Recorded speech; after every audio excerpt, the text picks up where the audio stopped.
All right. So the next chapter, chapter 17, is called From the Dead. I leaned back on the pillow on my bed, throwing the football up and catching it. It had been on my bookshelf for a long time.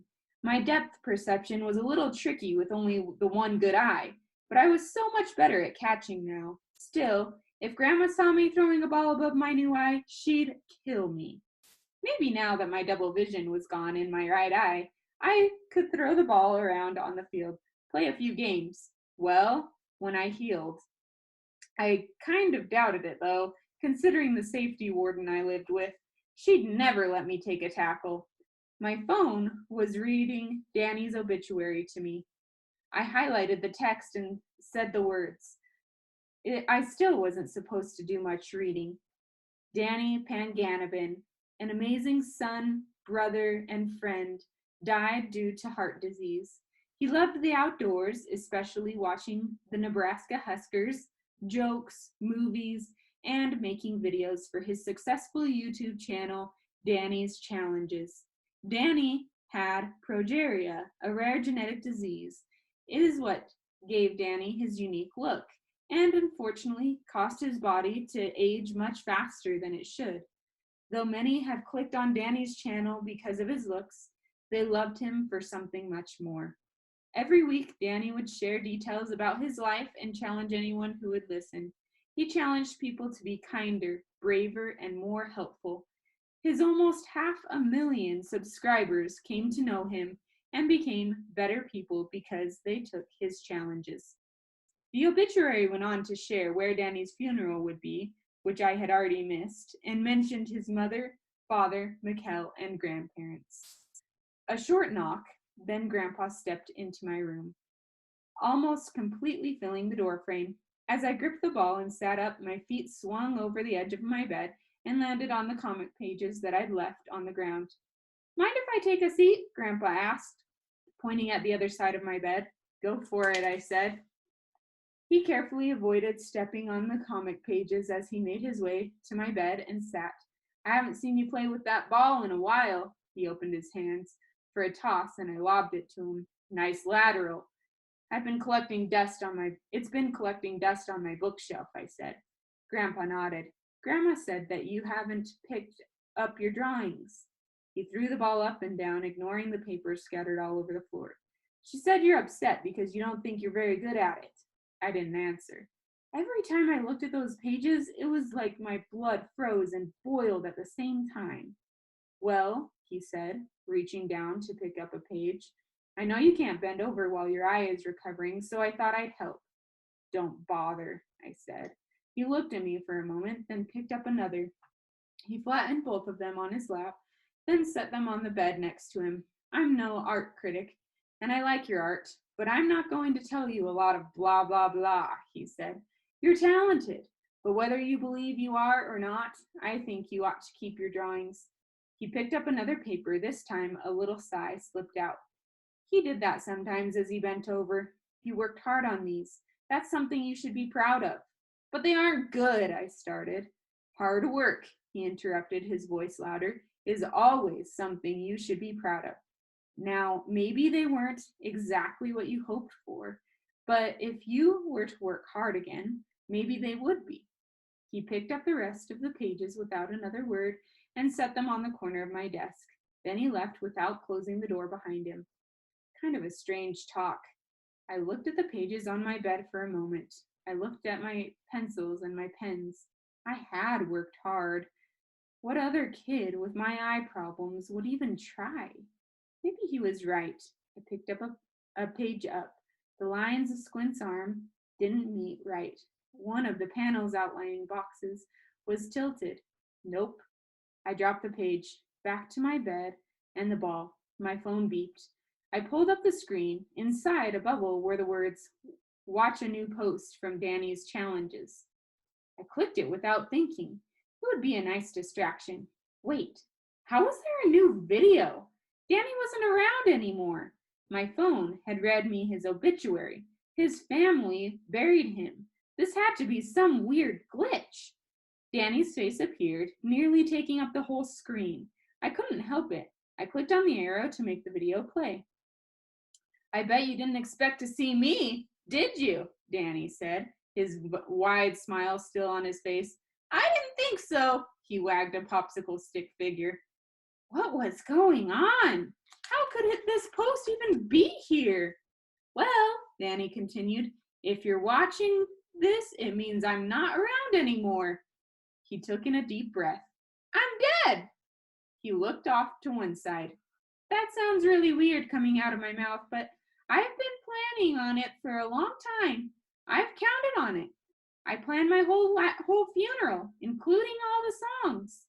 There was a cut to him bobbing his head while some twangy country song played. Then a clip of him rocking out to some hard metal song. Then him looking really concerned while the munchkins from The Wizard of Oz sang, Ding dong, the witch is dead. If it had been a better day, I would have laughed out loud. I even wrote my own oogly. Oh, I never know how to say that. Just a minute, I'll be right back. Again, he left in his mistakes. There was a jump cut. Then he sat there with a huge smile on his face and said, Eulogy! If you were there, I hope it was epic. He spread his thin arms out wide. Best funeral ever. I had never heard the phrase spoken before, especially not with a smile on the speaker's face. I hope you had a beautiful mass and heard some great stories at the wake, Danny said. And I hope you smiled more than you cried. He leaned forward a little. But I do hope you cried a little. I am kind of awesome. I could guarantee that Mikkel cried more than a little. But, he said, I found out a way to post stuff after I'm gone. The camera came in close. I know that's both cool and a little creepy. He let out an ooh sound like a ghost haunting. Well, a very high-pitched sounding ghost. I actually hope it will be more cool than creepy. He crossed his thin fingers. I hope. But I have something to say. He scooted closer to the camera.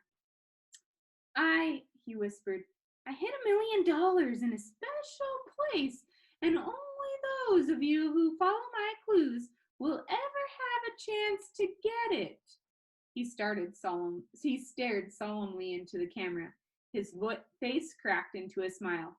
Just kidding. I've never had close to $1 million. And if I did, you'd better believe that I'd have paid my hospital bills, taken my family on several trips to the Bahamas, and bought my sister a whole bunch of ukuleles. How could he be making jokes? When he filmed this, he knew he was going to die.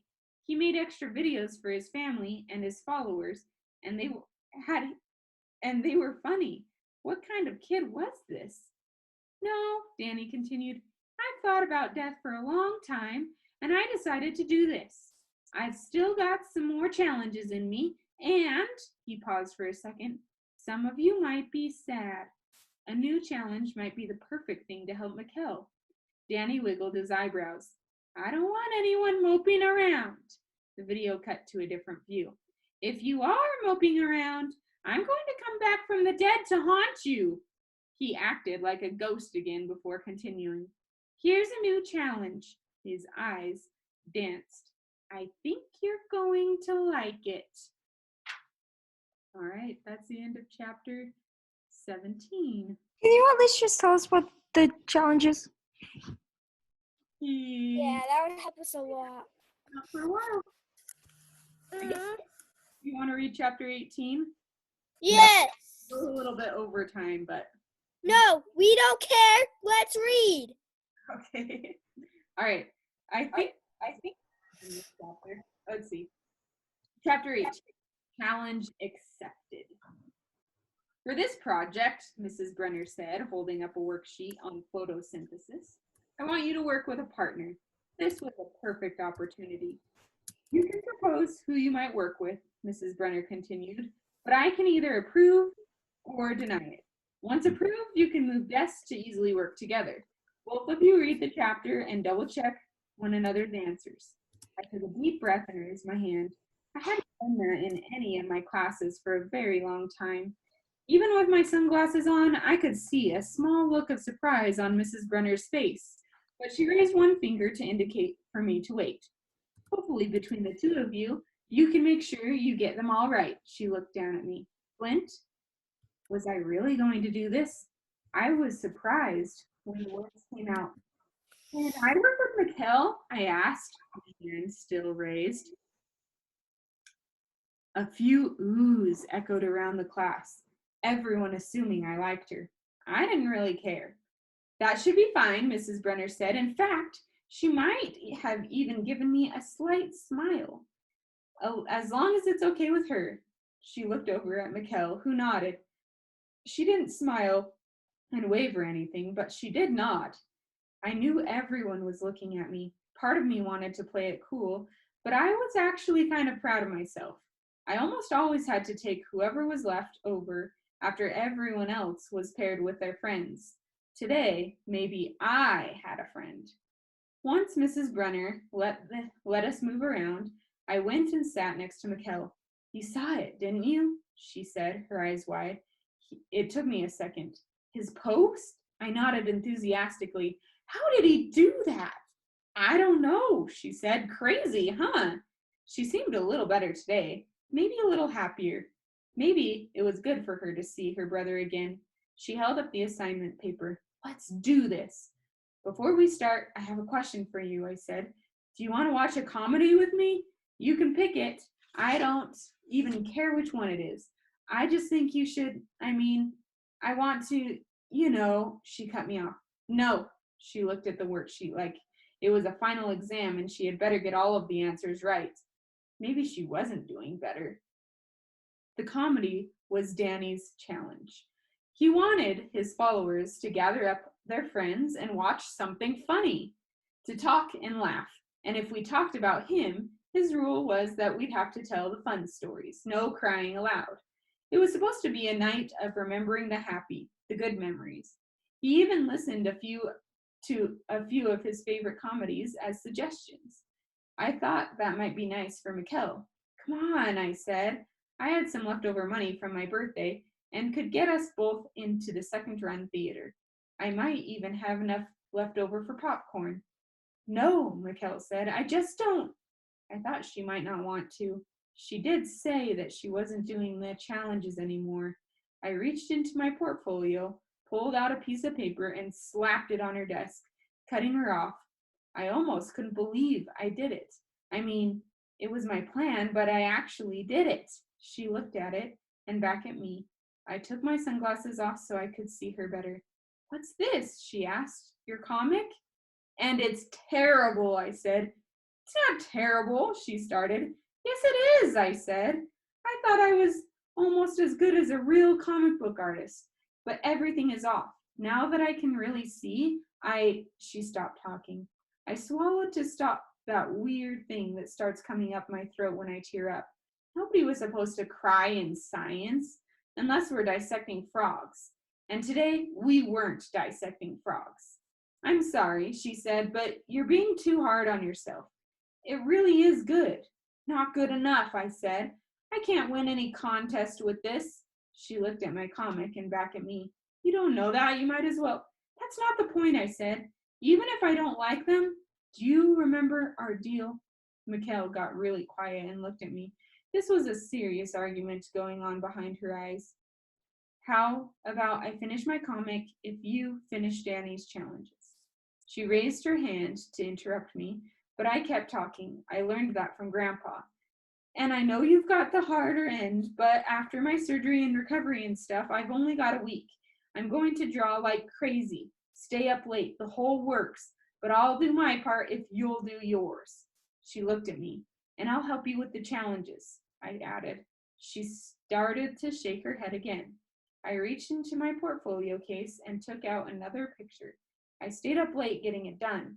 Mikkel stared at it for several seconds. I had drawn a girl in a punching stance completely covered in diamond. Each muscle looked like it was part of an impenetrable stone. She's invincible, I said. Mikkel kept staring. And I need your help. She looked up at me, then back down at my drawing. Please, I said. Her chest rose and fell with a deep breath. Then she started to nod. Okay, But we'll switch it, she said. I raised one eyebrow. You're going to start drawing comics? No, she smiled a little. Microscopic, but it was there. My parents already are planning on watching a comedy with all of Danny's friends at our house tomorrow night. It's their way of doing his challenge, but I told them I wasn't going to. I planned to stay in my room. I'll tell them yes if you'll come over, she said. Definitely, I said, gathering up my comic sheets before anyone else could see them. She took another deep breath. Deal, she said. That's chapter 18.